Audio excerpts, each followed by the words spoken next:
Welcome to my YouTube channel Bible study in Telugu. ఈరోజు topic 10 ఆజ్ఞలు.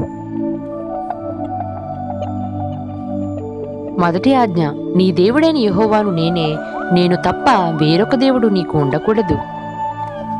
రెండవ ఆజ్ఞ, పైన ఆకాశమందే గాని క్రింది భూమి అందే గాని భూమి క్రింద నేలయందే గాని యుండు దేని రూపమునైనను విగ్రహమునైనను నీవు చేసుకొనకూడదు.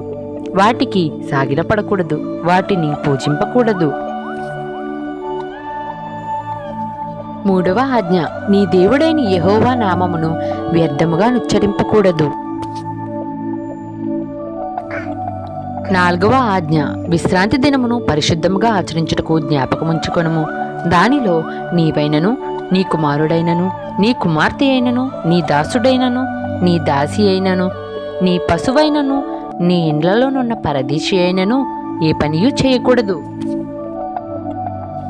ఐదవ ఆజ్ఞ, నీ దేవుడైన యెహోవా నీకనుగ్రహించు దేశములో నీవు దీర్ఘాయుష్మంతుడు వగునట్లు నీ తండ్రిని నీ తల్లిని సన్మానించుము. ఆరవ ఆజ్ఞ, నరహత్య చేయకూడదు. ఏడవ ఆజ్ఞ, వ్యభిచరింపకూడదు. ఎనిమిదవ ఆజ్ఞ, దొంగిలకూడదు. తొమ్మిదవ ఆజ్ఞ, నీ పొరుగువాని మీద అబద్ధ సాక్ష్యము పలకకూడదు. పదవ ఆజ్ఞ, నీ పొరుగువాని ఇల్లు ఆశింపకూడదు. నీ పొరుగువాని భార్యనైనను అతని దాసునైనను అతని దాసినైనను అతని ఎద్దైనను అతని గాడిదనైనను నీ పొరుగువానిదగు దేనినైనను ఆశింపకూడదు.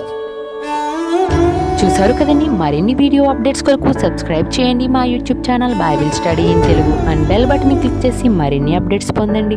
బైబిల్లోని మరేదైనా వివరణ కోరినట్లయితే కామెంట్ సెక్షన్లో తెలియచేయండి. దేవుడు మిమ్మును మీ కుటుంబాన్ని దీవించునుగాక. ఆమేన్.